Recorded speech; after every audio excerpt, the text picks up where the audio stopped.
আল জামিয়া তুজ শারিমিয়া তুজ সুনিয়া মাদ্রাসা দ্বিতীয় বার্ষিকী ধরছে বোখারি ও দস্তারবন্দি অনুষ্ঠান সম্পন্ন 16 জন ছাত্রকে দেওয়া হয়েছে সনদসহ পাগড়ি। হাইলাকান্দি শহরের উপকণ্ঠে ফিচিংছায় অবস্থিত ঐতিহ্যবাহী আল জামিয়া তুজ শারিমিয়া তুজ সুনিয়া টাইটেল মাদ্রাসায় অনুষ্ঠিত হয় বার্ষিক দর্শে বোখারি ও দস্তারবন্দি অনুষ্ঠান। বৃহস্পতিবার সকাল 10 ঘটিকা থেকে রাত্রি 10 ঘটিকা পর্যন্ত অসংখ্য ধর্মপ্রাণ মানুষের উপস্থিতিতে এই অনুষ্ঠানটি সম্পন্ন হয়েছে। মাদ্রাসা শিক্ষার্থীরা কোরআন ও হাদিসের শিক্ষা নিয়ে গর্বিত এবং আশাবাদী। বিশেষ করে যে সময় অসমে সরকারি মাদ্রাসাগুলো বন্ধ করা হয়েছে সেই সময় প্রতি বছর বরাক উপত্যকার বিভিন্ন মাদ্রাসা থেকে কোরআন ও হাদিসের জ্ঞান অর্জন করে শত শত আলেম উলামা তৈরি হচ্ছেন। সরকারি মাদ্রাসা বন্ধ হলেও কোরআন ও হাদিসের শিক্ষা অব্যাহত রয়েছে। এদিনের অনুষ্ঠানে মাদ্রাসার 16 জন চূড়ান্ত বর্ষ উত্তীর্ণ ছাত্রকে মাওলানা হিসেবে স্বীকৃতি দিয়ে সনদ প্রদান করা হয়। তাদের মাথায় পাগড়ি পরিয়ে দেওয়া হয়, যা তাদের ইসলামী শিক্ষায় অগ্রগতির একটি বড় সাফল্য। বিদায়ী ছাত্রদের মাথায় পাগড়ি পরিয়ে দেন শাইখুল হাদিস সুফি আল্লামা সালিমুল হক লস্কর সাহেব। সঙ্গে ছিলেন পীর মাওলানা মাবরুর আহমেদ বড়ভূইয়া, মাওলানা আব্দুল গনি, মাওলানা আহমেদ আলী, মাওলানা মুসলেহ উদ্দিন চৌধুরী, মাওলানা সৈয়দ ফারাজ চিস্তি, মাওলানা আব্দুল হালিম বড়ভূইয়া ও মাদ্রাসার অধ্যক্ষ মাওলানা ফয়েজ আহমেদ লস্কর, মাওলানা আব্দুল বাসির চৌধুরী প্রমুখ। অনুষ্ঠানে মাদ্রাসার শাইখুল হাদিস বিশিষ্ট ইসলামিক চিন্তাবিদ আল্লামা সালিমুল হক লস্কর সাহেব বিদায়ী ছাত্রদের উদ্দেশ্যে গুরুত্বপূর্ণ নসিহত প্রদান করেন। তিনি ছাত্রদের ইসলামিক শিক্ষার গুরুত্ব এবং জীবনযুদ্ধে সাফল্য অর্জনের জন্য ইসলামের দিক নির্দেশনা অনুসরণ করার আহ্বান জানান। এদিকে এই অনুষ্ঠানে সভাপতি তথা উত্তর পূর্বাঞ্চল আহলে সুন্নাত ওয়াল জামাতের মুখ্য উপদেষ্টা বিশিষ্ট ইসলামিক চিন্তাবিদ আল্লামা সালিমুল হক লস্কর সাহেবকে মাদ্রাসা পরিচালনা কমিটি ও ছাত্ররা ফুলচেরিয়া রাজকীয় মর্যাদায় অনুষ্ঠানে রিসেপশন করেন এবং বিদায়ী ছাত্রদের পক্ষ থেকে সংবর্ধনা প্রদান করা হয়। তাছাড়া এদিন আল জামিয়া তুজ শারিমিয়া তুজ সুনিয়া মাদ্রাসার অতিরিক্ত শ্রেণীকক্ষের ত্রিতল ভবনের শিলান্যাস করা হয়েছে। بسم الله الرحمن الرحيم الحمد لله رب العالمين والصلاة والسلام على سيد الأنبياء والمرسلين وعلى آله وأصحابه أجمعين أما بعد فإن أصدق الحديث كتاب الله وأحسن الهدي هدي محمد صلى الله عليه وسلم وخير الأمور عوازمها وشر الأمور محدثاتها وكل محدثة بدعة وكل بدعة ضلالة وكل ضلالة في النار.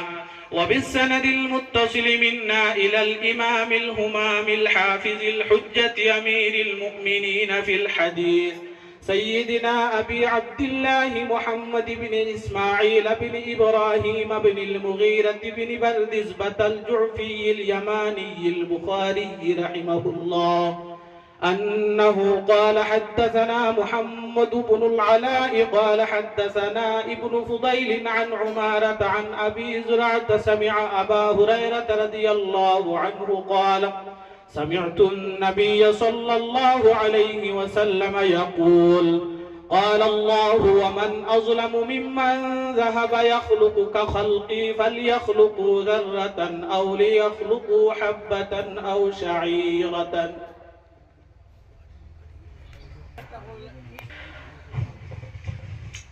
باب قراءة الفاجر والمنافق وأصواتهم وتلاوتهم لا يجاوز حناجرهم. حدثنا هدبة بن خالد قال حدثنا همام قال حدثنا قتادة قال حدثنا أنس بن مالك عن أبي موسى عن النبي صلى الله عليه وسلم قال مثل المؤمن الذي يقرأ القرآن كالأترجة طعمها طيب وريحها طيب والذي لا يقرأ القرآن كالتمرة طعمها طيب ولا ريح لها. ومثل الفاجر الذي يقرأ القرآن كمثل الريحانة ريحها طيب وطعمها مر. ومثل الفاجر الذي لا يقرأ القرآن كمثل الحنظلة طعمها مر ولا ريح لها.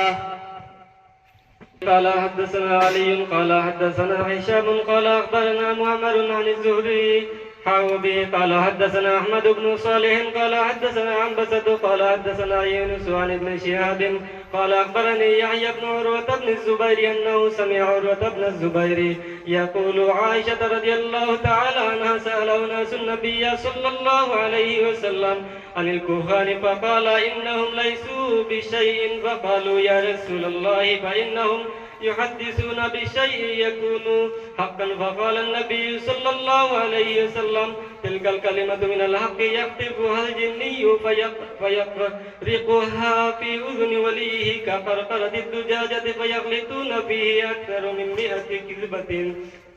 حدثنا أبو النعمان قال حدثنا مهدي بن ميمون قال سمعت محمد بن سيرين يحدث عن معبد بن سيرين عن أبي سعيد الخدري رضي الله تعالى عنه عن النبي صلى الله عليه وسلم قال يخرج ناس من قبل المشرق ويقرؤون القرآن لا يجاوز تراقيهم يمرقون من الدين كما يمرق السهم من الرمية ثم لا يعودون فيه حتى يعود السهم إلى فوقه قيل ما سيماهم قال سيماهم التحليق أو قال التسبيد.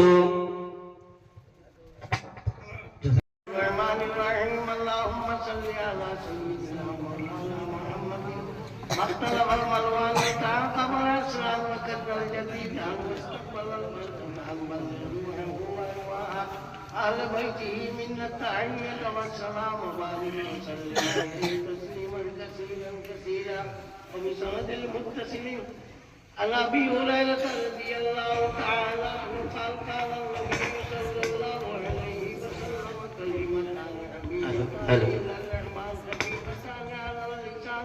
ثقيلتان في الميزان سبحان الله وبحمده سبحان الله العظيم.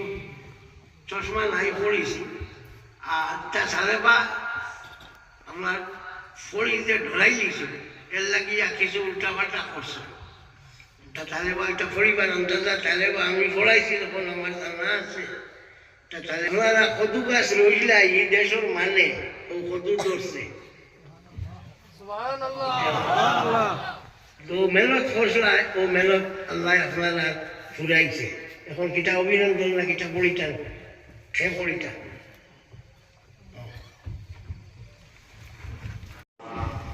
মোহতরম ভাই মৌলানা ফয়জুল আহমদ সাহেব তাই সবসময় আমার লোকের মাদ্রাসার বিষয় নিয়ে সবসময় আলোচনা করি এবং যেদিন এই মাদ্রাসার প্রথম ভিত্তিপ্রস্তর রয়েছে ওদিনও আমি আইছি আমার দাওয়াত করছি। একটা মাদ্রাসা চালাইতে যেন চালাই এই ছাড়া অন্য কেউ কইতে পারতো না যে যান মাতার মাঝে এই জিম্মাদারিটা থাকে, কারণ আমি প্রায় 23 বছর হয়ে গেছে মাদ্রাসা চালাইয়ের।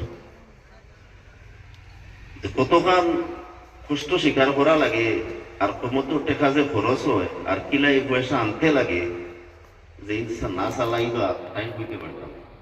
বাড়িতে গিয়ে অনেক সময় অনেক কিছু আলোচনা সমালোচনা করই, কিন্তু মাদ্রাসার যে কতটুকু জরুরত যদি মাদ্রাসার ব্যান্ড হয়ে যায় বা আলিমহল যদি ব্যান্ড করা হয়ে যায় যদি তাহলে বুঝতে পারবা যে আমরা সমাজের অবস্থা কোন পর্যায়ে গিয়ে পৌঁছে গিয়ে। এই মাদ্রাসা জায়গায় জায়গায় ইনশাল্লাহ আমরা আগে আমরা কমিনা আসলো মাদ্রাসার, ইনশাল্লাহ এখন হাইলাকান্দিতে আমরা সুন্নি মাদ্রাসা ওগুলোর বহুত অভাব দূর হয়েছে। আগে আট বাড়াইলে আলিম সাহেব বল ভাবা যাইতো না, এক মসজিদও দেবার লাগে কিবা তো মাদ্রাসা শিক্ষক হিসাবে রাখবার লাগিয়া, কিন্তু একটা মাদ্রাসা হওয়ার কারণে এখন আলিম সাহেব ওগুলোর আল্লাহ শুকুর অভাব নাই। আট বাড়াইলে পাওয়া যায় বা কোনো এক মসজিদ ইমাম সাহেব দিতে হইলে পাওয়া যায়। আর এই সমস্ত মাদ্রাসা যদি যারা পড়িয়া বারইবা এখান 100 ভাগ খোয়া যাইব এরা কোনোদিন নবীর দুশ্মনী করতো না, নবীর সঙ্গে বেয়াদবি করতো না, যেটা শব্দ ব্যবহার করলে নবীর শানো গুস্তাকি হয়, নবীর ছোট দেখায়, নবীর সম্মানের হানি ঘটে। আমরা এটা হয়তো কোনো খুব বালাও আলিম হইতে পারেন আর কোনো তোরা কম দুর্বল হইতে পারেন, সারা তো বালাও হওয়ার কথা নাই, তবে নবীর দুশ্মন হইতো না। আর মানুষের আফ্রিকা নষ্ট করতো না, ইমান লইয়া মানুষের খেলানেলা করতো না। আমরা এখান দাবি করিয়া কইতাম পারো, কারণ ইতার যে তালিম তরবিয়ত যে আখলাক আদব হুব্বে রসুল ইশকে রসুল মুহাব্বতে রসুল আমরা ছোট থাকতে থাকিয়া আমরা এই সমস্ত বাচ্চাদের ধরে হিকায়া তুলি। আমরা কোনো আলিমে আইজ পর্যন্ত নবীজির একটা অবয় হয়েছে না, ইলা আলিম হলে হইতে না না আপনার পাগল হইয়া তো